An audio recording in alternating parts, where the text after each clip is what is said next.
Lección número 11, neumatología.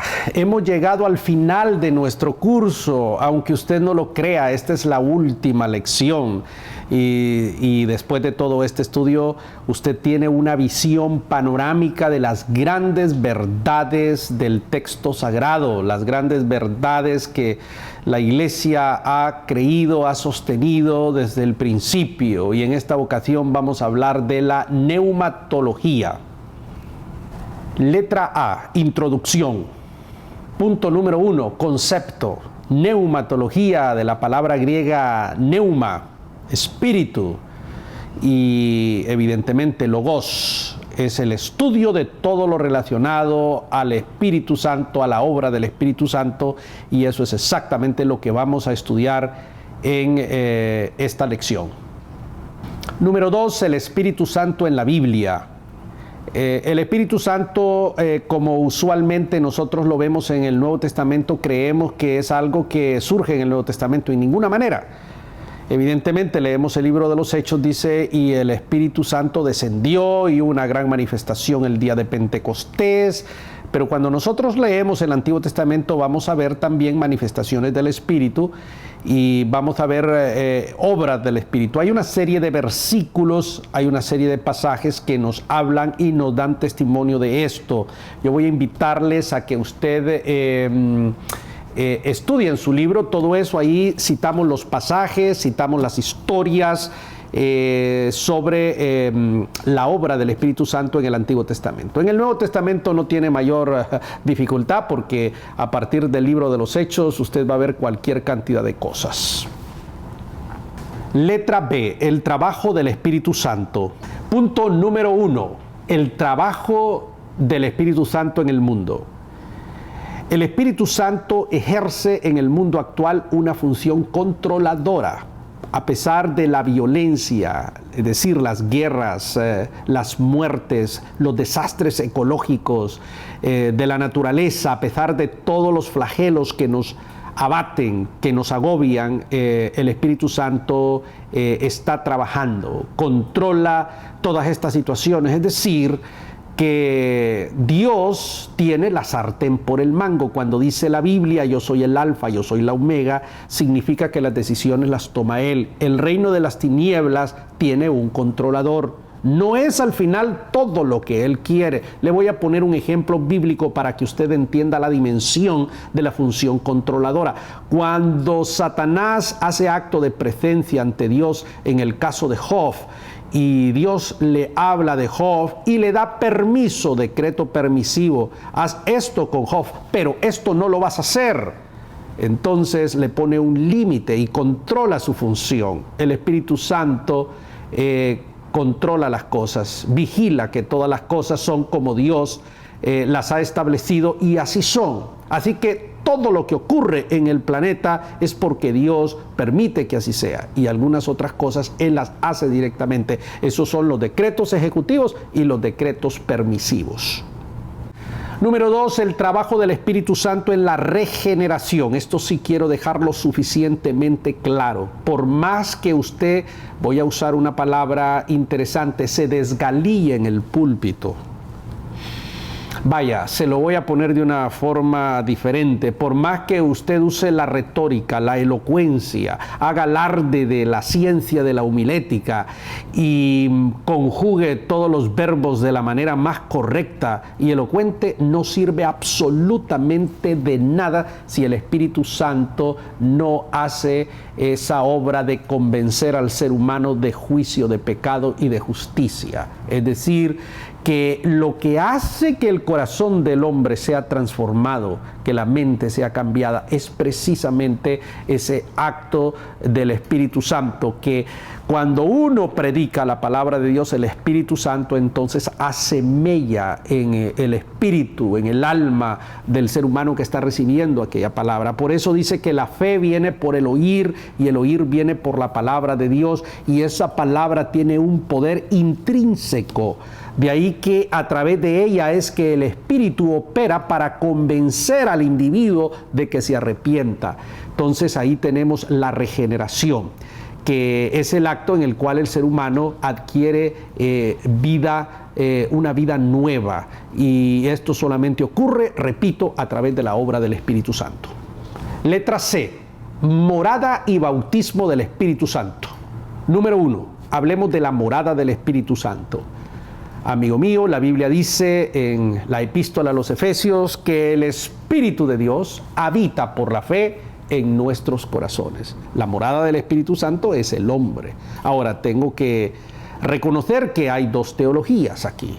La teología de la segunda obra de gracia, que dice que el Espíritu Santo viene a morar en el corazón del hombre después de una segunda obra de gracia, posterior a haber aceptado al Señor, posterior a la regeneración. Entonces, a esta morada del Espíritu Santo se le llama santificación. Este es un sector de la iglesia. El otro sector de la iglesia sostiene que el Espíritu Santo viene a morar en el creyente cuando éste se arrepiente de sus pecados, es regenerado, justificado, y entonces recibe al Señor y por lo tanto el Espíritu Santo mora.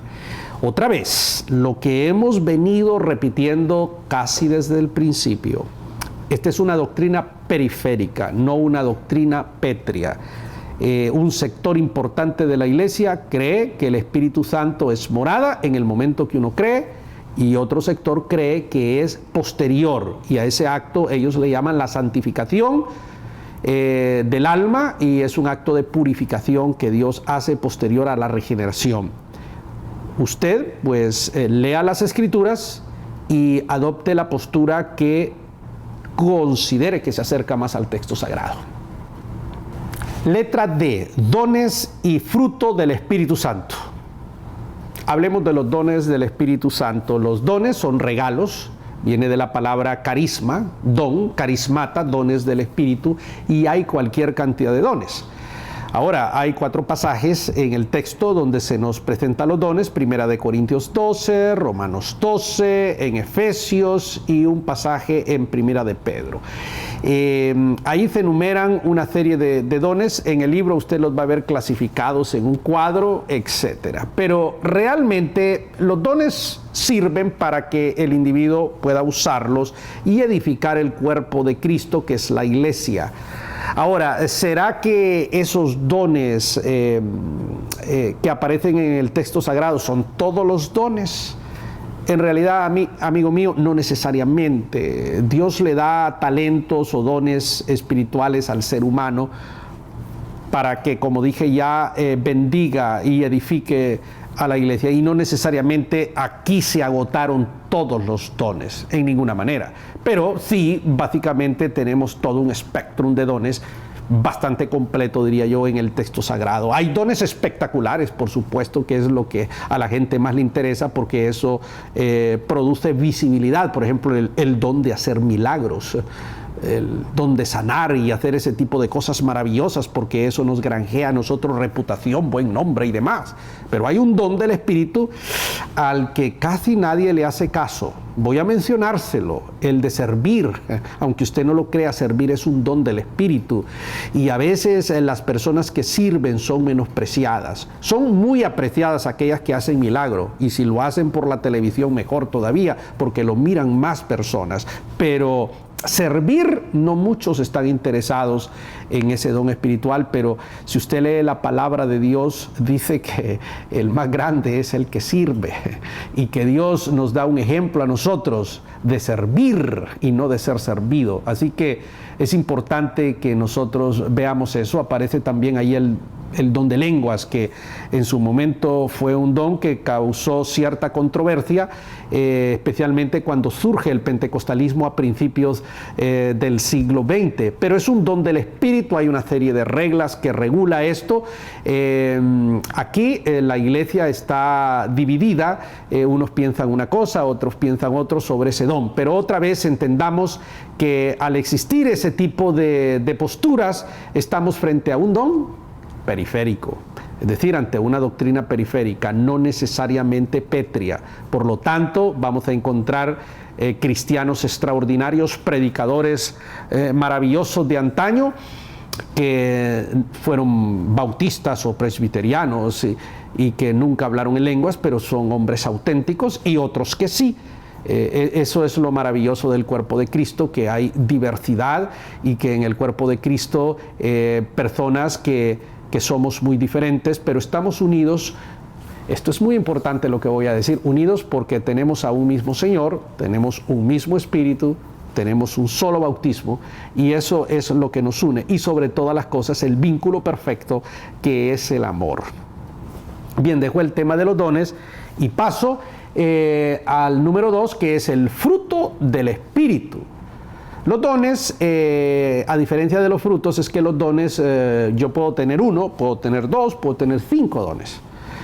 El fruto del Espíritu, que se diversifica en 5, pero es en realidad una palabra singular, fruto del Espíritu, eso yo no tengo opción. Si tengo 1, debo tener todos. Es decir, la Biblia nos habla del gozo, de la paciencia, del dominio propio. Eso es parte del fruto del Espíritu. Si tengo 1, tengo todos. No puedo decir tengo la paciencia, pero no tengo el dominio propio. No puedo decir eso, ¿verdad? Porque es singular, hay una unidad. En cambio, con los dones, sí. Puedo decir, tengo el don de sanidad, pero no tengo el don de presidir o el don de servicio, no lo tengo. 2, la llenura del Espíritu. La llenura del Espíritu la vamos a ver contrastada con aquel pasaje de Efesios 5:18, en el cual el apóstol San Pablo nos dice: no os embriaguéis con vino, en lo cual hay disolución, sino sed lleno del Espíritu Santo. El contraste viene en que cuando el ser humano se embriaga de vino, entonces es controlado por los efectos del alcohol, ¿no? Pero cuando la persona se expone para que el Espíritu Santo llene su vida, entonces el ser humano es controlado por el Espíritu Santo. Entonces ahí es donde surge la llenura del Espíritu. La llenura del Espíritu entonces es el acto en el cual el creyente es controlado por Dios.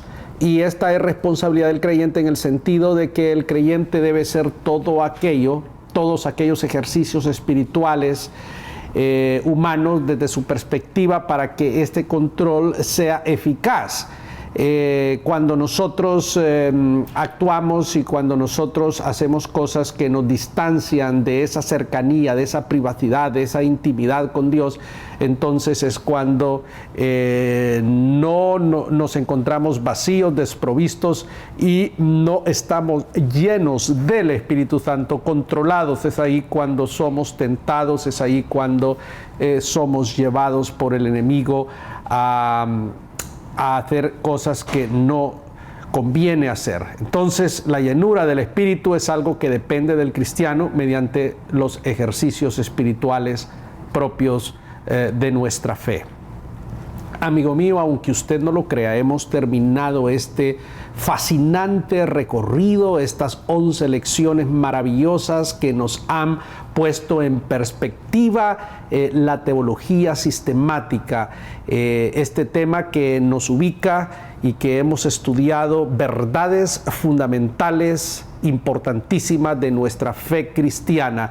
En este libro de teología sistemática usted va a poder ahondar sobre los diferentes conceptos, sobre una serie de enseñanzas, argumentaciones, comentarios que van a ser de suprema utilidad para usted. Este es un trabajo condensado que usted podrá ahondar en otros libros, en otros trabajos, hasta que usted llegue a ser un erudito de las doctrinas teológicas tan importantes para la predicación y para la enseñanza de la palabra. Qué bueno que ha estado con nosotros, que el Señor le bendiga. Muchísimas gracias.